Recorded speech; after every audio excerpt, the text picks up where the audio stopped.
यदा यदा हि धर्मस्य ग्लानिर्भवति भारत अभ्युत्थानम् अधर्मस्य तदात्मानं सृजाम्यहम् परित्राणाय साधूनां विनाशाय च दुष्कृतां धर्म संस्थापनार्थाय संभवामि युगे युगे।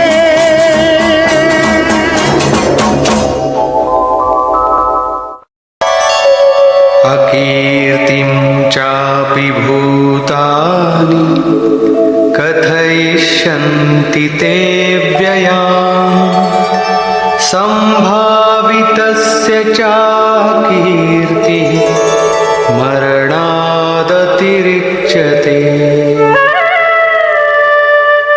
सब लोग बहुत काल तक तेरी अपकीर्ति का कथन करेंगे। आज भी पदच्युत होने वाले महात्माओं में विश्वामित्र, पाराशर, निमि, श्रृंगी इत्यादि की गणना होती है। बहुत से साधक अपने धर्म पर विचार करते हैं, सोचते हैं कि लोग हमें क्या कहेंगे। ऐसा भाव भी साधना में सहायक होता है। इससे साधना में लगे रहने की प्रेरणा मिलती है। कुछ दूरी तक यह भाव भी साथ देता है। माननीय पुरुषों के लिए अपकीर्ति मरण से भी बढ़कर होती है। भयाद्रणादुपरतं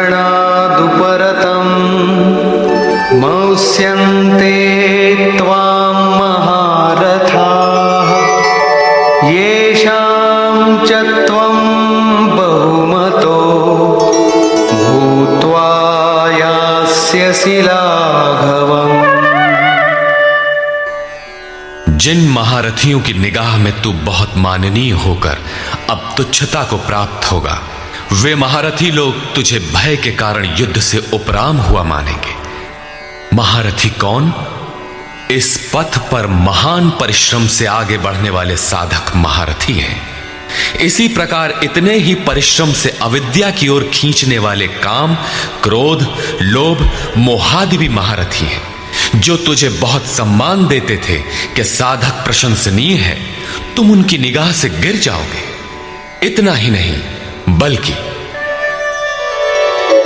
अवाच्य वादांश्च बहून् वदिष्यन्ति तवाहिताः निन्दन्तस्तव सामर्थ्यं ततो दुःखतरं नु किम्।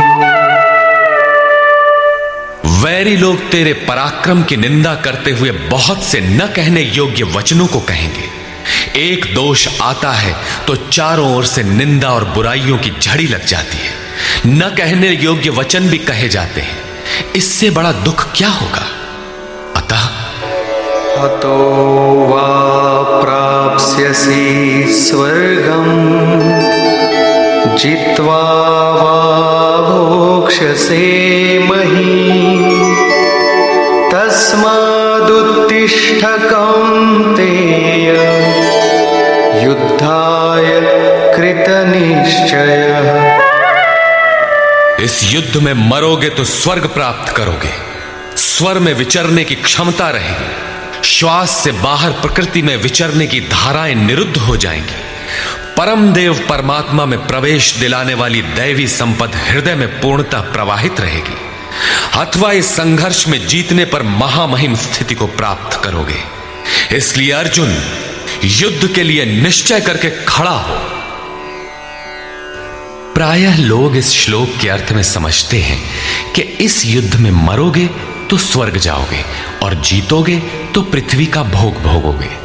किंतु आपको स्मरण होगा, अर्जुन कह चुका है, भगवान पृथ्वी ही नहीं अपितु त्रैलोक्य के साम्राज्य और देवताओं के स्वामीपन अर्थात इंद्र पद प्राप्त होने पर भी मैं उस उपाय को नहीं देखता जो इंद्रियों को सुखाने वाले मेरे शोक को दूर कर सके। यदि इतना ही मिलना है तो गोविंद, मैं युद्ध कदापि नहीं करूंगा। यदि इतने पर भी श्री कृष्ण कहते कि अर्जुन लड़ो, जीतोगे तो पृथ्वी पा जाओगे, हारोगे तो स्वर्ग के नागरिक बन जाओगे, तो श्री कृष्ण देते ही क्या है? अर्जुन इससे आगे का सत्य, श्रेय, परम कल्याण की कामना वाला शिष्य था, जिसे सद्गुरुदेव श्री कृष्ण ने बताया कि क्षेत्रज्ञ के इस संघर्ष में यदि शरीर का समय पूरा हो जाता है और लक्ष्य तक नहीं पहुंच सके तो स्वर्ग प्राप्त करोगे, अर्थात स्वर में ही विचरण करने की क्षमता प्राप्त कर लोगे।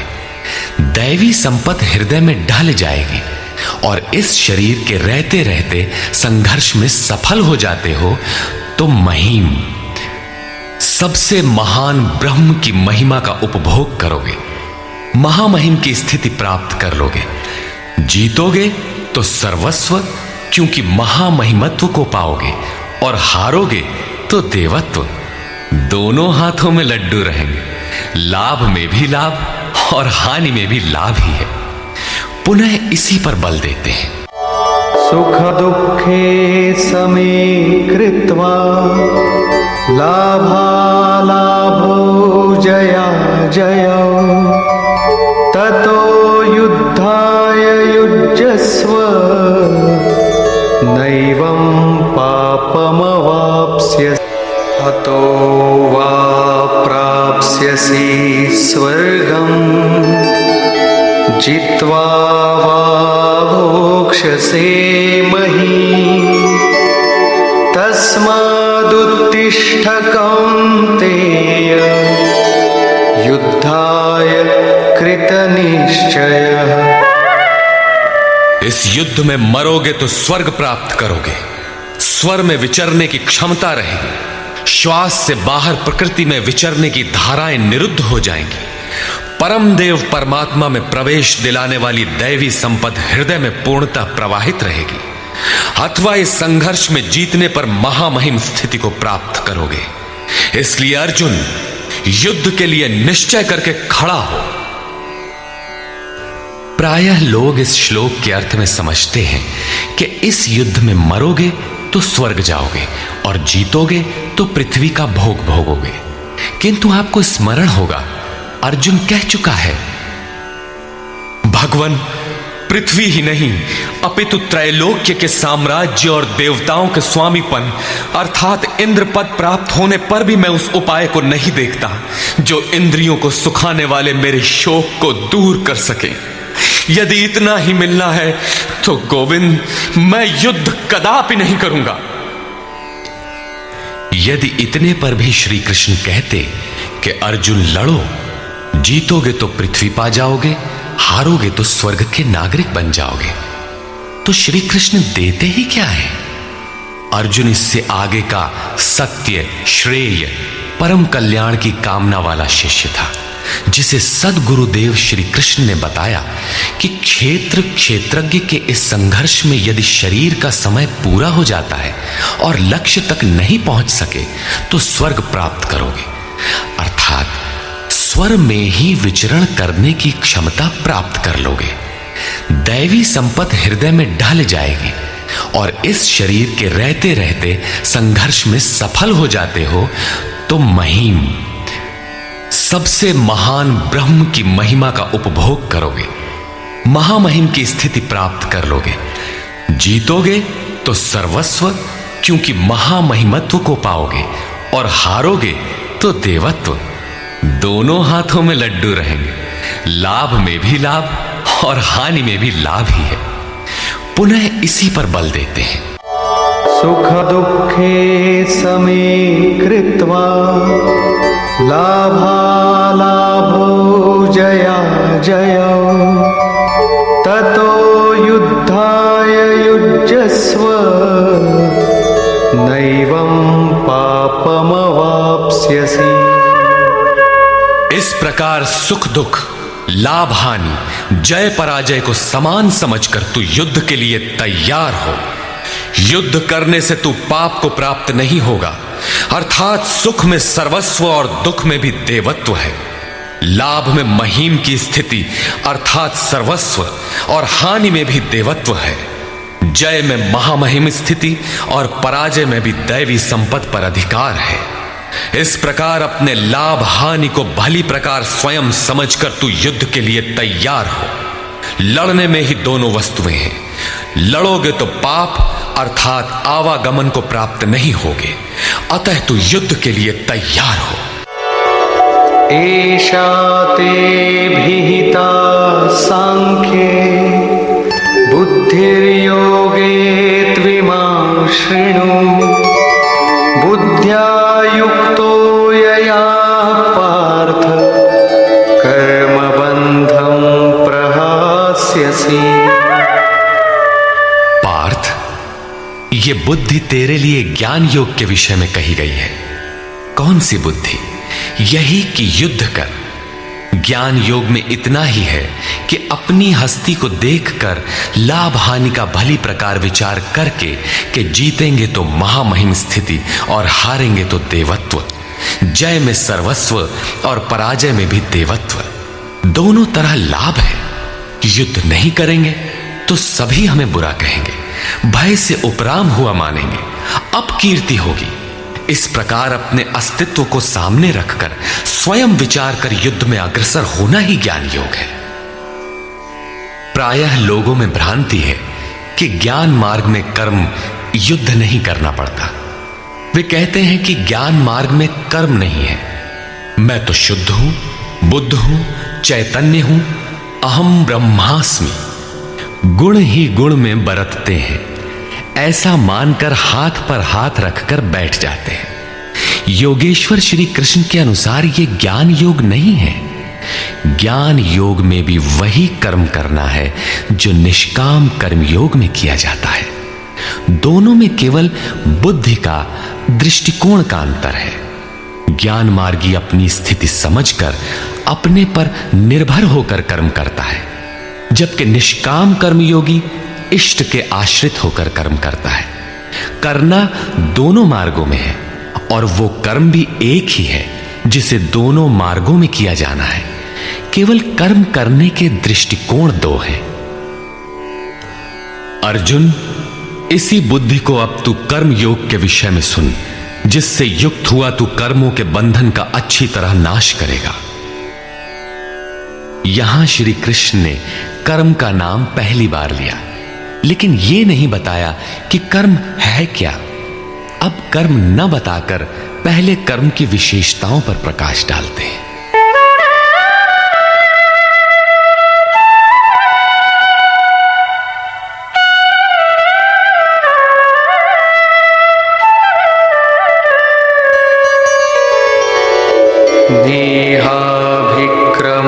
देहाभिक्रमनाशोऽस्ति प्रत्यवायो न विद्यते। स्वल्पमप्यस्य धर्मस्य त्रायते महतो भयात्। इस निष्काम कर्म योग में आरंभ का अर्थात बीज का नाश नहीं होता, सीमित फल रूपी दोष नहीं है। इसलिए इस निष्काम कर्म का, इस कर्म से संपादित धर्म का थोड़ा भी साधन जन्म मृत्यु रूपी महान भय से उद्धार कर देता है। आप इस कर्म को समझें और उस पर 2 कदम चल भर दें, जो सदगृहस्थ आश्रम में रहकर ही चला जा सकता है। साधक तो चलते ही हैं। बीज भर डाल दें तो अर्जुन, बीज का नाश नहीं होता। प्रकृति में कोई क्षमता नहीं, ऐसा कोई अस्त्र नहीं कि उस सत्य को मिटा दे। प्रकृति केवल आवरण डाल सकती है, कुछ देर कर सकती है, किंतु साधन के आरंभ को मिटा नहीं सकती। आगे श्री कृष्ण ने बताया कि सभी पापियों से भी बड़ा पापी ही क्यों न हो, ज्ञान रूपी नौका द्वारा निसंदेह पार हो जाएगा। ठीक उसी बात को यहां कहते हैं कि अर्जुन, निष्काम कर्म योग का बीजारोपण भर कर दें तो उस बीज का कभी नाश नहीं होता। विपरीत फल रूपी दोष भी इसमें नहीं होता कि आपको स्वर्ग, रिद्धियों या सिद्धियों तक पहुंचाकर छोड़ दे। आप ये साधन भले छोड़ दें, किंतु यह साधन आपका उद्धार करके ही छोड़ेगा। इस निष्काम कर्मयोग का थोड़ा सा भी साधन जन्म मृत्यु के महान भय से उद्धार कर देता है। अनेक जन्म संसिद्धस्ततो याति पराम गतिम। कर्म का यह बीजारोपण अनेक जन्म के पश्चात वहीं खड़ा कर देगा जहां परम धाम है, परम गति है। इसी क्रम में आगे कहते हैं,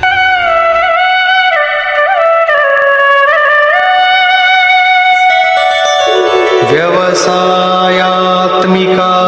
बुद्धि एकेह कुरु नंदन बहुशाखा ह्यनन्ताश्च बुद्धयो व्यवसायिनाम्। अर्जुन, इस निष्काम कर्म योग में क्रियात्मक बुद्धि एक ही है, क्रिया एक है और परिणाम एक ही है।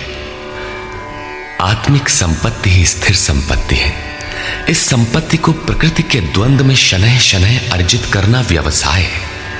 यह व्यवसाय अथवा निश्चयात्मक क्रिया भी एक ही है। तब तो जो लोग बहुत सी क्रियाएं बताते हैं, क्या वे भजन नहीं करते? श्री कृष्ण कहते हैं, हां, वे भजन नहीं करते। उन पुरुषों की बुद्धि अनंत शाखाओं वाली होती है, इसलिए अनंत क्रियाओं का विस्तार कर लेते हैं।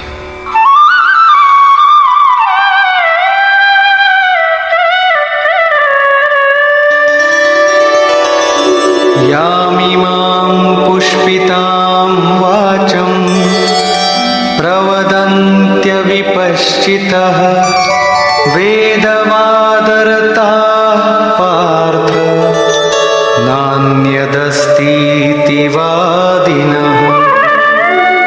कामात्मानः स्वर्गपरा जन्म कर्म फलप्रदाम् क्रिया विशेष बहुलां भोगैश्वर्य गतिं प्रति। पार्थ, वे कामात्मानः, कामनाओं से युक्त, वेदवादरता, वेद के वाक्यों में अनुरक्त, स्वर्गपराः, स्वर्ग को ही परम लक्ष्य मानते हैं कि इसके आगे कुछ है ही नहीं। ऐसा कहने वाले अविवेकी जन जन्म मृत्यु रूपी फल देने वाली भोग और ऐश्वर्य की प्राप्ति के लिए बहुत सी क्रियाओं का विस्तार कर लेते हैं और दिखावटी शोभा युक्त वाणी में व्यक्त भी करते हैं।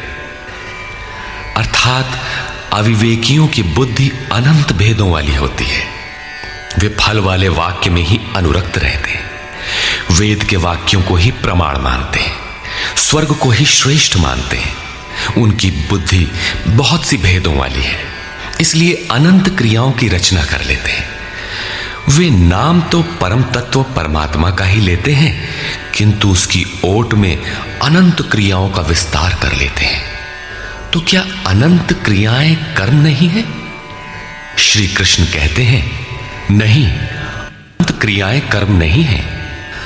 तो वो एक निश्चित क्रिया है क्या? श्री कृष्ण अभी ये नहीं बताते। अभी तो केवल इतना कहते हैं कि अविवेकियों की बुद्धि अनंत शाखाओं वाली होती है, इसलिए वे अनंत क्रियाओं का विस्तार कर लेते हैं। वे केवल विस्तार ही नहीं करते, अपितु आलंकारिक शैली में उसे व्यक्त भी करते हैं। उसका प्रभाव क्या होता है?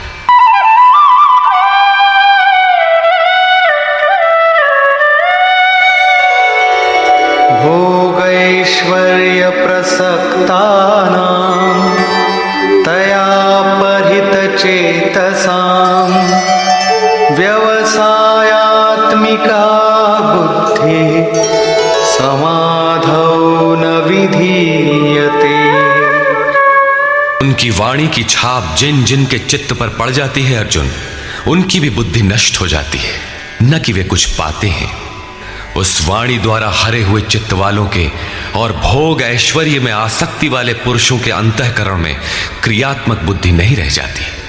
इष्ट में समाधिस्थ करने वाली निश्चयात्मक क्रिया उनमें नहीं होती। ऐसे अविवेकियों की वाणी सुनता कौन है? भोग और ऐश्वर्य में आसक्ति वाले ही सुनते हैं, अधिकारी नहीं सुनता।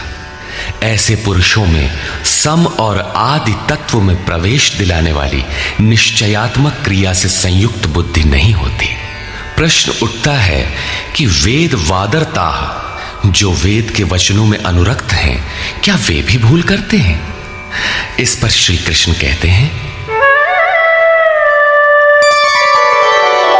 त्रैगुण्य विषया वेदा निस्त्रैगुण्यो भवार्जुन निर्द्वन्द्वो नित्यसत्त्वस्थो निर्योगक्षेम आत्मवान्। अर्जुन, त्रैगुण्य विषया वेदा, वेद तीनों गुणों तक ही प्रकाश करते हैं, इसके आगे का हाल वे नहीं जानते। इसलिए निस्त्रय गुण्यो भव अर्जुन। अर्जुन, तू तीनों गुणों से ऊपर उठ, अर्थात वेदों के कार्य क्षेत्र से आगे बढ़। कैसे बढ़ा जाए? इस पर श्री कृष्ण कहते हैं, निर्द्वंद्व, सुख दुख के द्वंद्वों से रहित, नित्य सत्य वस्तु में स्थित और योग क्षेम को न चाहता हुआ आत्मपरायण हो। इस प्रकार ऊपर उठ। प्रश्न उठता है कि हम ही उठें या कोई वेदों से ऊपर उठा भी है?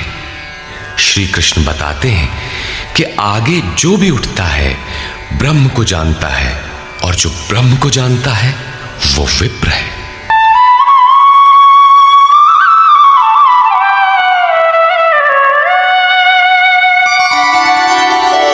यावानर्थ उदपाने सर्वतः सम्प्लुतोदके तावान् सर्वेषु वेदेषु ब्राह्मणस्य विजानतः। सब ओर से परिपूर्ण जलाशय को प्राप्त होने पर मनुष्य का छोटे जलाशय से जितना प्रयोजन रहता है, अच्छी प्रकार ब्रह्म को जानने वाले ब्राह्मण का वेदों से उतना ही प्रयोजन रहता है। तात्पर्य यह है कि जो वेदों से ऊपर उठता है वो ब्रह्म को जानता है, वही ब्राह्मण है। अर्थात तू वेदों से ऊपर उठ, ब्राह्मण बन। अर्जुन क्षत्रिय था, श्री कृष्ण कहते हैं कि ब्राह्मण बन। ब्राह्मण, क्षत्रिय इत्यादि वर्ण स्वभाव की क्षमताओं के नाम है। ये कर्म प्रधान है, न कि जन्म से निर्धारित होने वाली कोई रूढ़ी। जिसे गंगा की धारा प्राप्त है उसे क्षुद्र जलाशय से क्या प्रयोजन? कोई उसमें शौच लेता है तो कोई पशुओं को नहला देता है, इसके आगे कोई उपयोग नहीं है। इसी प्रकार ब्रह्म को साक्षात जानने वाले उस विप्र महापुरुष का, उस ब्राह्मण का वेदों से उतना ही प्रयोजन रह जाता है। प्रयोजन रहता अवश्य है, वेद रहते हैं क्योंकि पीछे वालों के लिए उनका उपयोग है। वहीं से चर्चा आरंभ होगी। इसके उपरांत योगेश्वर श्री कृष्ण कर्म करते समय की जाने वाली सावधानियों का प्रतिपादन करते हैं।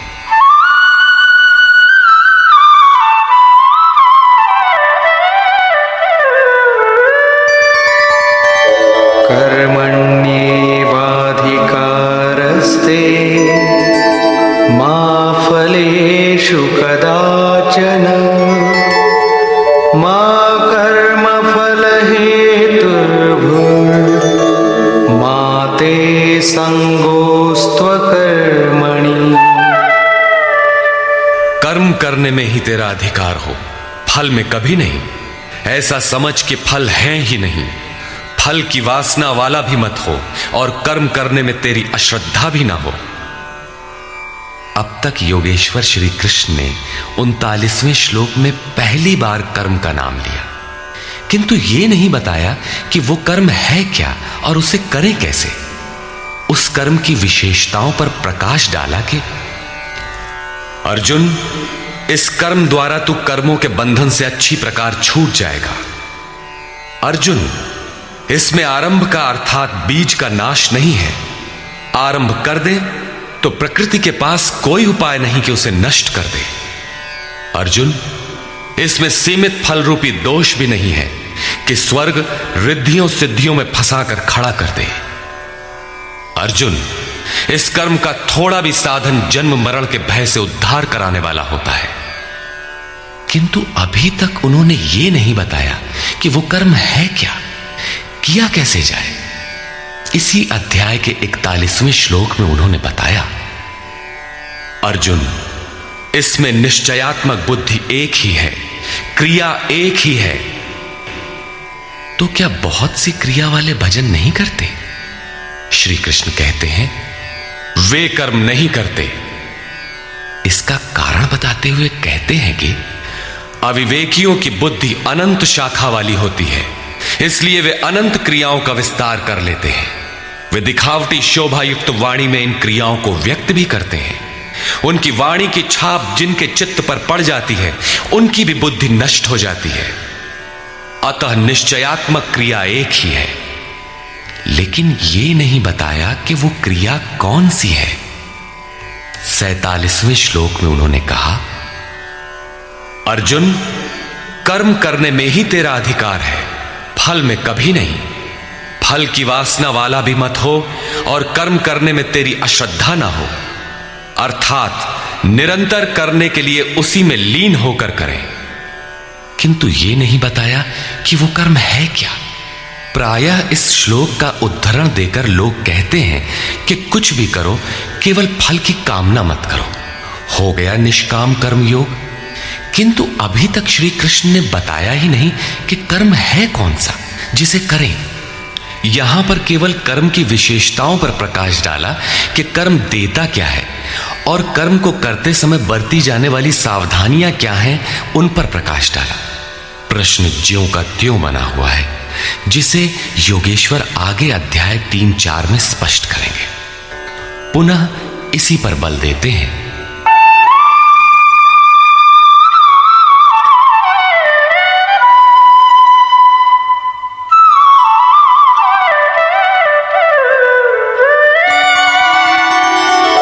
योगस्थः कुरु कर्माणि संगं त्यक्त्वा धनंजय सिद्ध्य सिद्ध्यो समो भूत्वा समत्वं योग उच्यते। धनंजय, आसक्ति और संग दोष को त्याग कर सिद्धि और असिद्धि में समान भाव रखकर योग में स्थित होकर कर्म कर। कौन सा कर्म? निष्काम कर्म कर। समत्वम योग उच्यते। ये समत्व भाव ही योग कहलाता है। विषमता जिसमें ना हो, ऐसा भाव समत्व कहलाता है। रिद्धियां सिद्धियां विषम बनाती हैं, आसक्ति हमें विषम बनाती है, फल की इच्छा विषमता पैदा करती है। इसीलिए फल की वासना न हो, फिर भी कर्म करने में अश्रद्धा ना हो। देखी सुनी सभी वस्तुओं में आसक्ति का त्याग करके प्राप्ति और अप्राप्ति के विषय में न सोचकर केवल योग में स्थित रहते हुए कर्म कर। योग से चित्त चलायमान न हो। योग एक पराकाष्ठा की स्थिति है और एक प्रारंभ की स्थिति भी होती है। प्रारंभ में भी हमारी दृष्टि लक्ष्य पर ही रहनी चाहिए।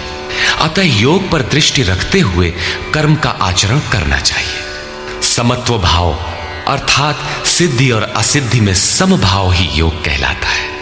जिसको सिद्धि और असिद्धि विचलित नहीं कर पाती, विषमता जिसमें पैदा नहीं होती, ऐसा भाव होने के कारण यह समत्व योग कहलाता है। ये इष्ट से समत्व दिलाता है, इसीलिए इसे समत्व योग कहते हैं। कामनाओं का सर्वथा त्याग है, इसलिए इसे निष्काम कर्म योग कहते हैं। कर्म करना है, इसलिए इसे कर्म योग कहते हैं। परमात्मा से मेल कराता है, इसलिए इसका नाम योग अर्थात मेल है। इसमें बौद्धिक स्तर पर ध्यान रखना पड़ता है कि सिद्धि और असिद्धि में समभाव रहे, आसक्ति न हो, फल की वासना न आने पाए। इसलिए यही निष्काम कर्म योग बुद्धि योग भी कहा जाता है।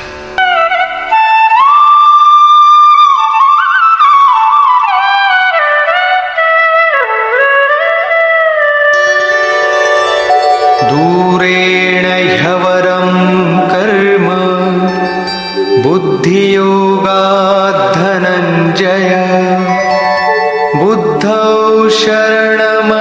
विच्छ कृपणाः फलहेतवः। धनंजय, अवरम कर्म, निकृष्ट कर्म, वासना वाले कर्म बुद्धि योग से अत्यंत दूर है।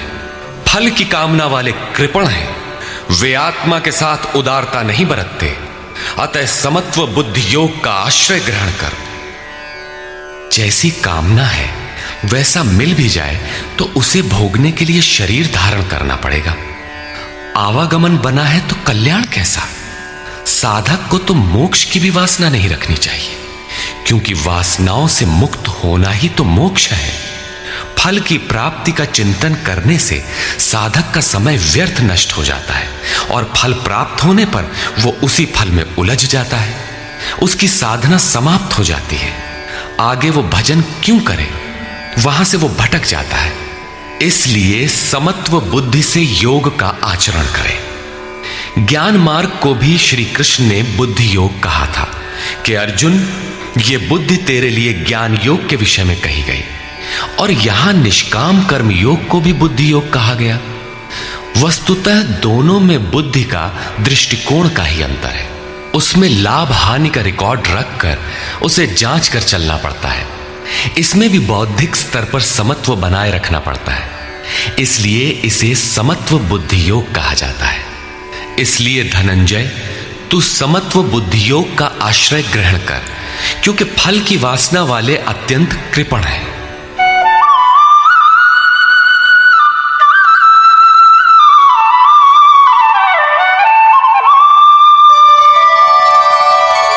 बुद्धियुक्तो जहातीह उभे सुकृत दुष्कृते तस्माद्योगाय युज्यस्व योग कर्मसु कौशलम्।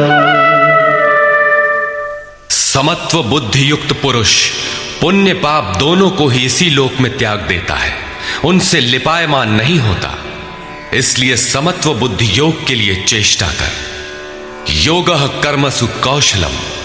समत्व बुद्धि के साथ कर्मों का आचरण कौशल ही योग है। संसार में कर्म करने के दो दृष्टिकोण प्रचलित हैं। लोग कर्म करते हैं तो उसका फल भी अवश्य चाहते हैं, या फल न मिले तो कर्म करना ही नहीं चाहते। किंतु योगेश्वर श्री कृष्ण इन कर्मों को बंधनकारी बताते हुए आराधना को एकमात्र कर्म मानते हैं। इस अध्याय में उन्होंने कर्म का नाम मात्र लिया। अध्याय 3 के 9वें श्लोक में उसकी परिभाषा दी और चौथे अध्याय में कर्म के स्वरूप पर विस्तार से प्रकाश डाला। प्रस्तुत श्लोक में श्री कृष्ण ने सांसारिक परंपरा से हटकर कर्म करने की कला बताई कि कर्म तो करो, श्रद्धा पूर्वक करो, किंतु फल के अधिकार को स्वेच्छा से छोड़ दो। फल जाएगा कहां? यही कर्मों के करने का कौशल है। निष्काम साधक की समग्र शक्ति इस प्रकार कर्म में लगी रहती है। फिर भी जिज्ञासा स्वाभाविक है कि क्या सदैव कर्म ही करते रहना है या इसका कुछ परिणाम भी निकलेगा? इसे देखें।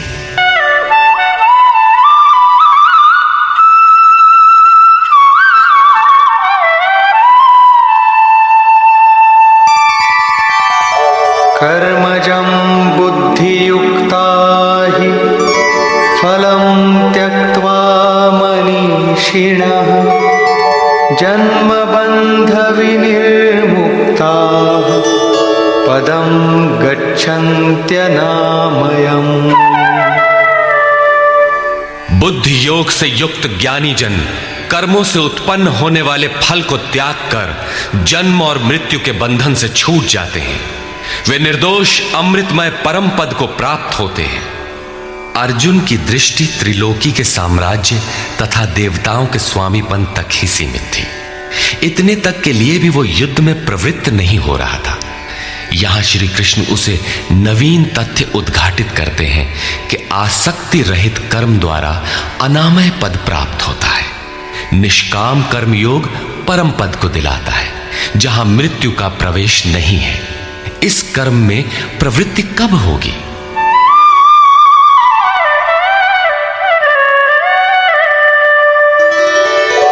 यदा ते मोहकलिलं बुद्धिर्व्यतितरिष्यति तदा गन्तासि निर्वेदं श्रोतव्यस्य श्रुतस्य च। जिस काल में तेरी साधक की बुद्धि मोह रूपी दलदल को पूर्णतः पार कर लेगी, लेश मात्र भी मोह न रह जाए, उस समय जो सुनने योग्य है उसे तू सुन सकेगा और सुने हुए के अनुसार वैराग्य को प्राप्त हो सकेगा, अर्थात उसे आचरण में ढाल सकेगा। अभी तो जो सुनने लायक है उसे न तो तू सुन पाया है और आचरण का तो प्रश्न ही नहीं खड़ा होता। इसी योग्यता पर पुनः प्रकाश डालते हैं। श्रुति विप्रतिपन्ना ते यदा स्थास्यति निश्चला समाधावचला बुद्धि तदा योगमवाप्स्यसि। अनेक प्रकार के वेद वाक्यों को सुनकर विचलित हुई तेरी बुद्धि जब परमात्म स्वरूप में समाधिस्थ होकर अचल स्थिर ठहर जाएगी, तब तू समत्व योग को प्राप्त होगा, पूर्ण समस्थिति को प्राप्त करेगा, जिसे अनामय परम पद कहते हैं। यही योग की पराकाष्ठा है और यही अप्राप्त की प्राप्ति है। वेदों से तो शिक्षा ही मिलती है, किंतु श्री कृष्ण कहते हैं श्रुति विप्रतिपन्ना। श्रुतियों के अनेक सिद्धांतों को सुनने से बुद्धि विचलित हो जाती है। सिद्धांत तो अनेकों सुने, लेकिन जो सुनने योग्य है लोग उससे दूर ही रहते हैं। ये विचलित बुद्धि जिस समय समाधि में स्थिर हो जाएगी, तब तू योग की पराकाष्ठा अमृत पद को प्राप्त करेगा। इस पर अर्जुन की उत्कंठा स्वाभाविक थी कि वे महापुरुष कैसे होते हैं जो अनामय परम पद में स्थित है, समाधि में जिनकी बुद्धि स्थिर है। उसने प्रश्न किया। अर्जुन उवाच,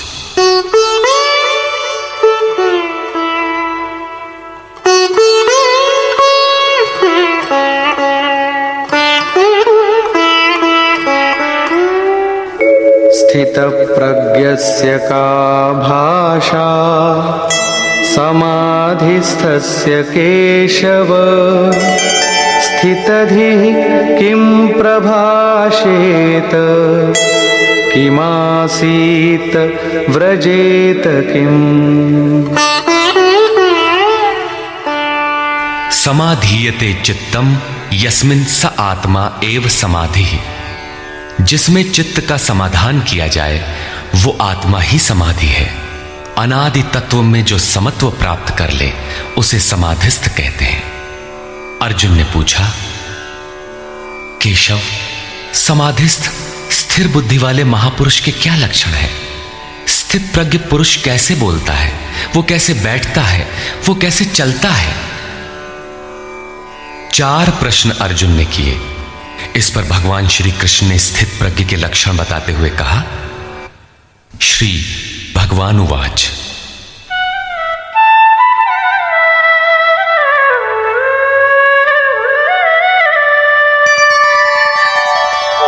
प्रजहाति यदा कामान् सर्वान् पार्थमनोगतान् आत्मन्येवात्मना तुष्टः स्थितप्रज्ञस्तदोच्यते।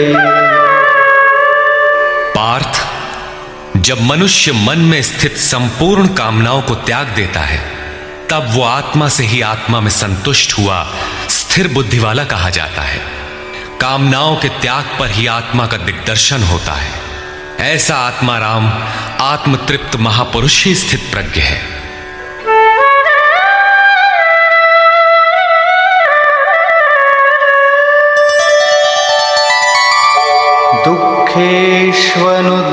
दुःखेष्वनुद्विग्नमनाः सुखेषु विगतस्पृहः वीतरागभयक्रोधः स्थितधीर्मुनिरुच्यते।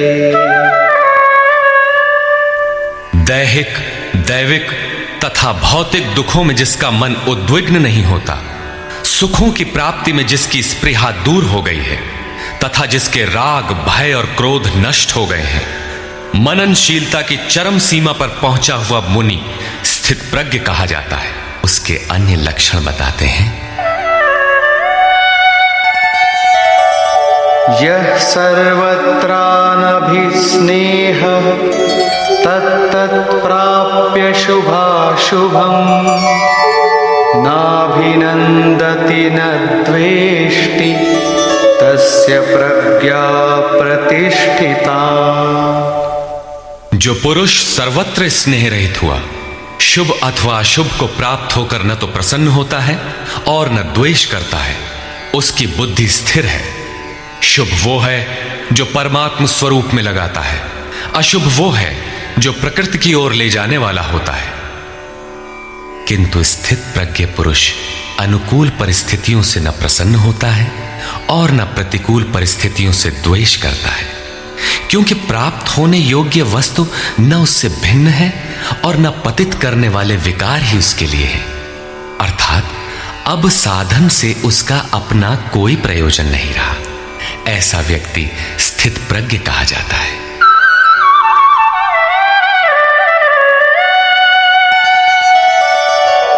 यदा संहरते चायं कूर्मोऽङ्गानीव सर्वशः इन्द्रियाणीन्द्रियार्थेभ्यः तस्य प्रज्ञा प्रतिष्ठिता।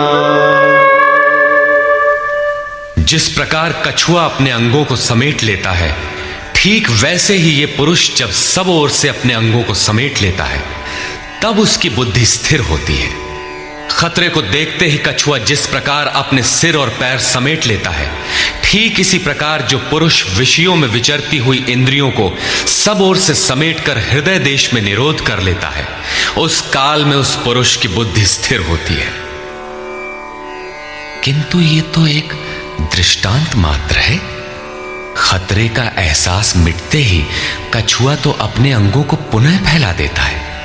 क्या इसी प्रकार स्थित प्रज्ञ महापुरुष भी विषयों में रस लेने लगता है? इस पर कहते हैं,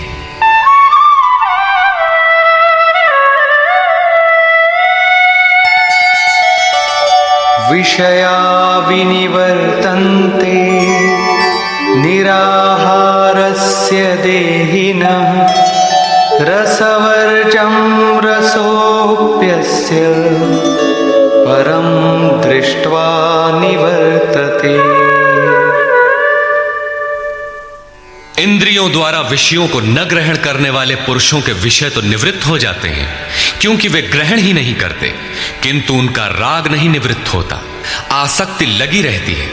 संपूर्ण इंद्रियों को विषयों से समेटने वाले निष्काम कर्मी का राग भी परम दृष्टवा, परम तत्व परमात्मा का साक्षात्कार करके निवृत्त हो जाता है।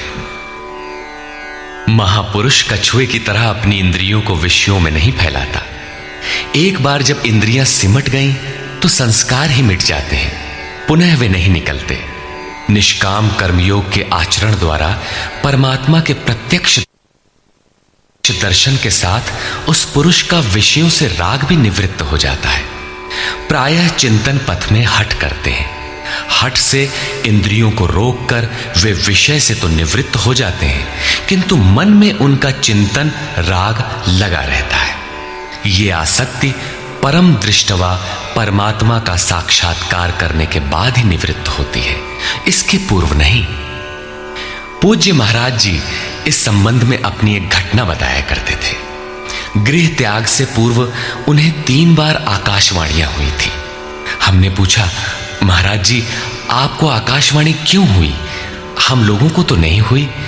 तब इस पर महाराज जी कहे, हो ई शंका मोहू के बही रही, अर्थात ये संदेह मुझे भी हुआ था। तब अनुभव में आया कि मैं 7 जन्म से लगातार साधु हूं। 4 जन्म तो केवल साधुओं सा वेश बनाए, तिलक लगाए, कहीं विभूति पोते, कहीं कमंडलू लिए विचरण कर रहा हूं। योग क्रिया की जानकारी नहीं थी, लेकिन पिछले 3 जन्म से बढ़िया साधु हूं, जैसा होना चाहिए। मुझ में योग क्रिया जागृत थी। पिछले जन्म में पार लग चला था, निवृत्ति हो चली थी, किंतु 2 इच्छाएं रह गई थी, एक तो स्त्री और दूसरी गांजा। अंतर मन में इच्छाएं थीं, किंतु बाहर से हमने शरीर को दृढ़ रखा। मन में वासना लगी थी, इसलिए जन्म लेना पड़ा। जन्म लेते ही भगवान ने थोड़े ही समय में सब दिखा सुनाकर निवृत्ति दिला दी। 2-3 चटकना दिया और साधु बना दिया। ठीक यही बात श्री कृष्ण कहते हैं कि इंद्रियों द्वारा विषयों को न ग्रहण करने वाले पुरुष के भी विषय तो निवृत्त हो जाते हैं, किंतु साधना द्वारा परम पुरुष परमात्मा का साक्षात्कार कर लेने पर वो विषयों के राग से भी निवृत्त हो जाता है।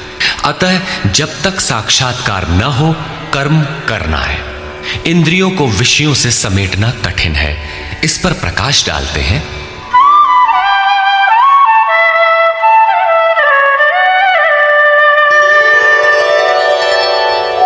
यततो ह्यपि कौन्तेय पुरुषस्य विपश्चितः इंद्रियाणि प्रमाथीनि हरन्ति प्रसभं मनः। कौन्तेय, प्रयत्न करने वाले मेधावी पुरुष की प्रमथनशील इंद्रियां उसके मन को बलात् हर लेती हैं, विचलित कर देती हैं। इसलिए तानि सर्वाणि संयम्य युक्त आसीत मत्परः वशे हि यस्येन्द्रियाणि तस्य प्रज्ञा प्रतिष्ठिता। उन संपूर्ण इंद्रियों को संयत करके योग से युक्त और समर्पण के साथ मेरे आश्रित हो, क्योंकि जिस पुरुष की इंद्रियां वश में होती हैं उसी की बुद्धि स्थिर होती है। यहां योगेश्वर श्री कृष्ण साधन के निषेधात्मक अवयवों के साथ उसके विधेयात्मक पहलू पर जोर देते हैं। केवल संयम और निषेध से इंद्रियां वश में नहीं होती। समर्पण के साथ इष्ट चिंतन अनिवार्य है। इष्ट चिंतन के अभाव में विषय चिंतन होगा, जिसके कुपरिणाम श्री कृष्ण के ही शब्दों में देखें।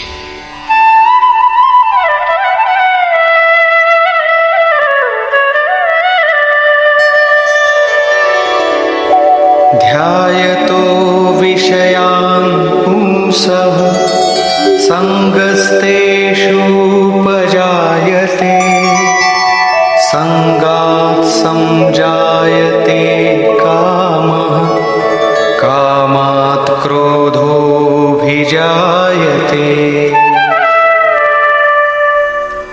विषयों का चिंतन करने वाले पुरुष की उन विषयों में आसक्ति हो जाती है। आसक्ति से कामना उत्पन्न होती है। कामना पूर्ति में व्यवधान आने से क्रोध उत्पन्न होता है। क्रोध किसे जन्म देता है?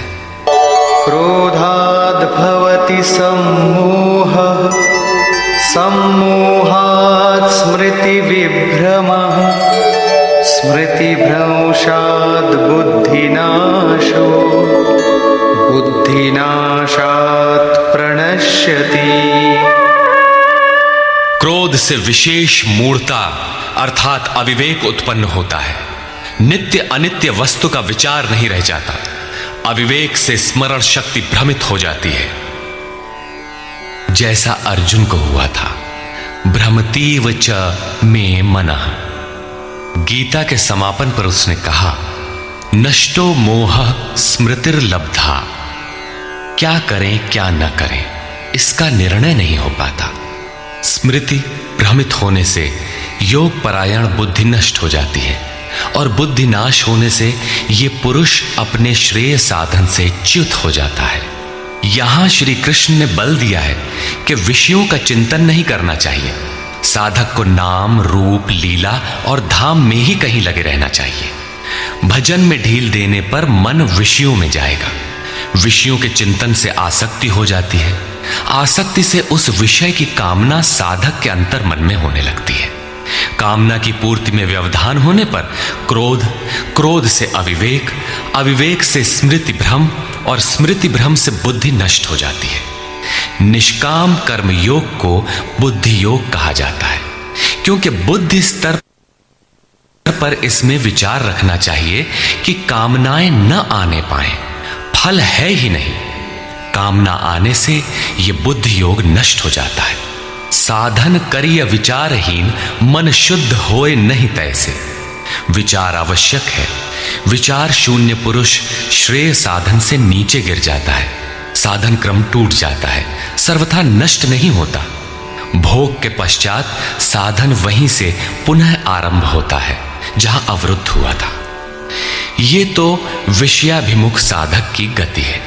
स्वाधीन अंतःकरण वाला साधक किस गति को प्राप्त होता है? इस पर श्री कृष्ण कहते हैं,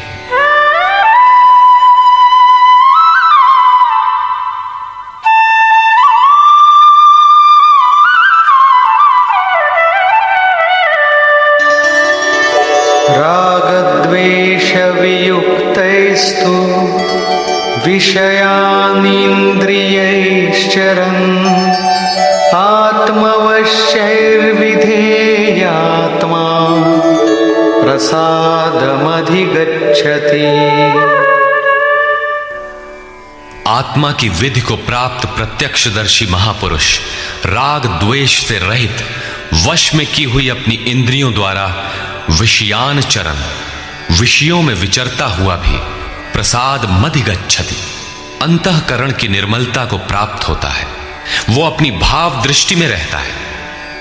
महापुरुष के लिए विधि निषेध नहीं रह जाते, उसके लिए कहीं अशुभ नहीं रहता जिससे वो बचाव करे, तथा उसके लिए कोई शुभ शेष नहीं रह जाता जिसकी वो कामना करे।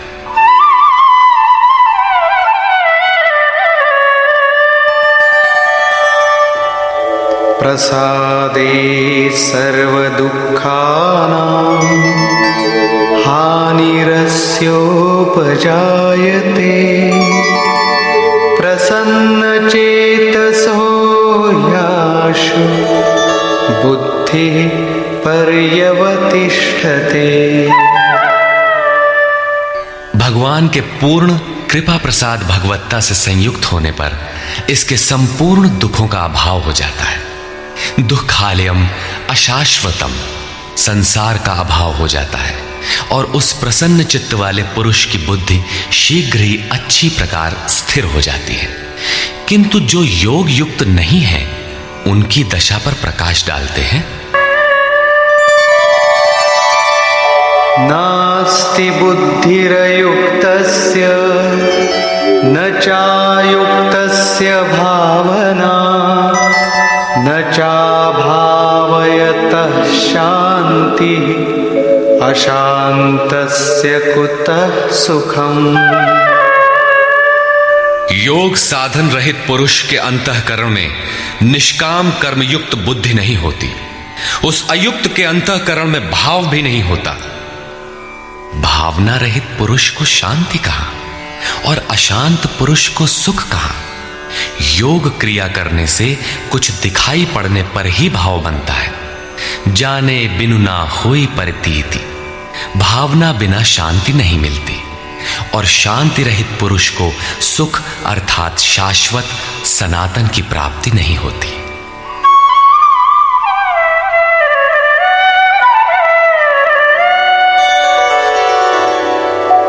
इंद्रियाणां हि चरतां यन्मनोनुविधीयते तदस्य हरति प्रज्ञां वायुर्नावमिवाम्भसि। जल में नाव को जिस प्रकार वायु हरण करके गंतव्य से दूर कर देता है, ठीक वैसे ही विषयों में विचरण करती हुई इंद्रियों में जिस इंद्रिय के साथ मन रहता है, वो एक ही इंद्रिय उस अयुक्त पुरुष की बुद्धि को हर लेती है। अतः योग का आचरण अनिवार्य है।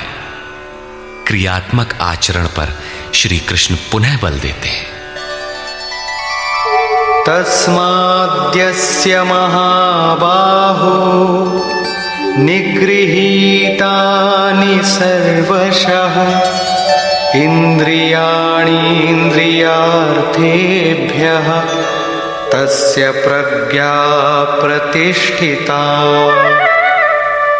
इससे हे महाबाहो, जिस पुरुष की इंद्रियां इंद्रियों के विषयों से सर्वथा वश में की हुई होती हैं, उसकी बुद्धि स्थिर होती है। बाहु कार्य क्षेत्र का प्रतीक है। भगवान महाबाहु एवं आजानुबाहु कहे जाते हैं। वे बिना हाथ पैर के सर्वत्र कार्य करते हैं। उनमें जो प्रवेश पाता है या जो उसी भगवत्ता की ओर अग्रसर है, वो भी महाबाहु है। श्री कृष्ण और अर्जुन दोनों को महाबाहु कहा गया है। या निशा सर्वभूतानां तस्यां जागर्ति संयमी, यस्यां जागृति भूतानि सा निशा पश्यतो मुनि। संपूर्ण भूत प्राणियों के लिए वो परमात्मा रात्रि के तुल्य है, क्योंकि दिखाई नहीं देता, न विचार ही काम करता है, इसलिए रात्रि सदृश है। उस रात्रि में परमात्मा में संयमी पुरुष भली प्रकार देखता है, चलता है, जागता है, क्योंकि वहां उसकी पकड़ है। योगी इंद्रियों के संयम द्वारा उसमें प्रवेश पा जाता है। जिन नाशवान सांसारिक सुख भोग के लिए संपूर्ण प्राणी रात दिन परिश्रम करते हैं, योगी के लिए वही निशा है। रमा विलासु राम अनुरागी, तजत बमन जिमि जन बड़ भागी। जो योगी परमार्थ पथ में निरंतर सजग और भौतिक ऐषणाओं से सर्वथा निष्प्रिय होता है, वही उस इष्ट में प्रवेश पाता है। वो रहता तो संसार में ही है, किंतु संसार का उस पर प्रभाव नहीं पड़ता। महापुरुष की इस रहनी का चित्रण देखें।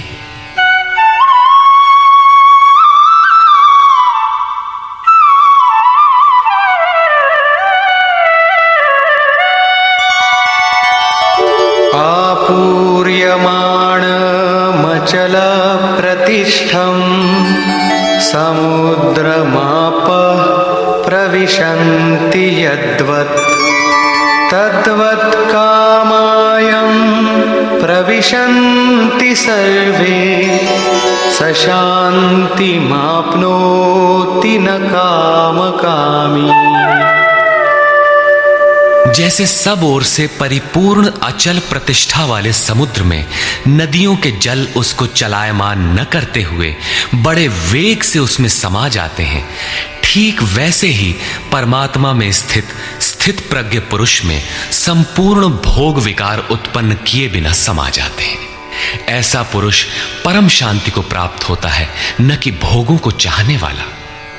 भयंकर वेग से बहने वाली सहस्त्रों नदियों के स्रोत फसल को नष्ट करते हुए, हत्याएं करते हुए, नगरों को डुबाते हुए, हाहाकार मचाते हुए बड़े वेग से समुद्र में गिरते हैं, किंतु समुद्र को न 1 इंच ऊपर उठा पाते हैं और न गिरा ही पाते हैं, बल्कि उसी में समाहित हो जाते हैं। ठीक इसी प्रकार स्थित प्रज्ञ महापुरुष के प्रति संपूर्ण भोग उतने ही वेग से आते हैं, किंतु समाहित हो जाते हैं। उन महापुरुषों में न शुभ संस्कार डाल पाते हैं, न अशुभ। योगी के कर्म अशुक्ल और अकृष्ण होते हैं, क्योंकि जिस चित्त पर संस्कार पड़ते हैं उसका निरोध और विलीनीकरण हो गया। इसके साथ ही भगवत्ता की स्थिति आ गई। अब संस्कार पड़े भी तो कहां?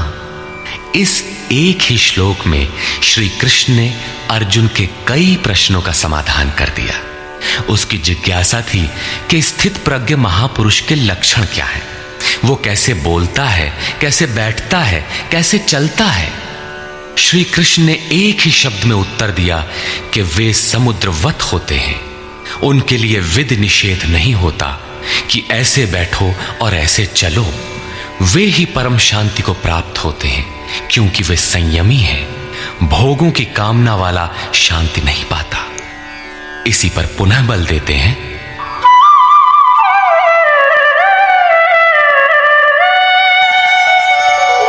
विहाय कामान्यः सर्वान् पुमांश्चरति निःस्पृहः, निर्ममो निरहंकारः, स शान्तिमधिगच्छति।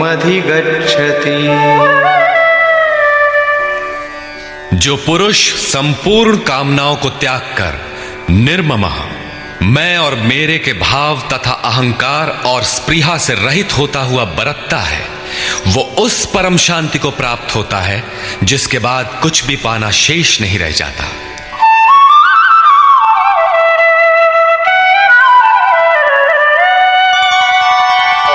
एषा ब्राह्मी स्थितिः पार्थ नैनां प्राप्य विमुह्यति स्थित्वा स्यामन्तकालेऽपि ब्रह्मनिर्वाणमृच्छति। पार्थ, उपर्युक्त स्थिति ब्रह्म को प्राप्त हुए पुरुष की स्थिति है। समुद्रवत उन महापुरुषों में विषय नदियों की तरह समा जाते हैं। वे पूर्ण संयमी और प्रत्यक्षता परमात्मदर्शी हैं। केवल अहम ब्रह्मास्मि पढ़ लेने या रट लेने से यह स्थिति नहीं मिलती। साधन करके ही इस ब्रह्म की स्थिति को पाया जाता है। ऐसा महापुरुष ब्रह्म निष्ठा में स्थित रहते हुए शरीर के अंत काल में भी ब्रह्मानंद को ही प्राप्त होता है। निष्कर्ष। इस अध्याय में कर्म की गरिमा, उसे करने में बरती जाने वाली सावधानी और स्थित प्रज्ञ के लक्षण बताकर श्री कृष्ण ने अर्जुन के मन में कर्म के प्रति उत्कंठा जागृत की है। आत्मा शाश्वत है, सनातन है, उसे जानकर तत्वदर्शी बनो। इसकी प्राप्ति के दो साधन हैं, ज्ञान योग और निष्काम कर्म योग। मेरे दो प्रकार के भजने वाले हैं, एक ज्ञान मार्गी, दूसरा भक्ति मार्गी। निष्काम कर्म मार्गी या भक्ति मार्गी शरणागत होकर मेरा आश्रय लेकर चलता है। ज्ञान योगी अपनी शक्ति सामने रखकर अपनी हानि लाभ का विचार कर अपने भरोसे चलता है, जबकि दोनों के शत्रु एक ही हैं। ज्ञान मार्गी को काम क्रोधादि शत्रुओं पर विजय पाना है और निष्काम कर्म योगी को भी इन्हीं से युद्ध करना है। कामनाओं का त्याग दोनों करते हैं और दोनों मार्गों में किया जाने वाला कर्म भी एक ही है। इस कर्म के परिणाम में परम शांति को प्राप्त हो जाओगे। अतः ओम तत्सदिति श्रीमद् भगवद गीता सूपनिषत्सु ब्रह्म विद्यायाम योग शास्त्रे श्री कृष्ण अर्जुन संवादे कर्म जिज्ञासा नाम द्वितीयो अध्यायः। इस प्रकार स्वामी अड़गड़ानंद कृत श्रीमद् भगवद गीता के भाष्य यथार्थ गीता का दूसरा अध्याय पूर्ण होता है।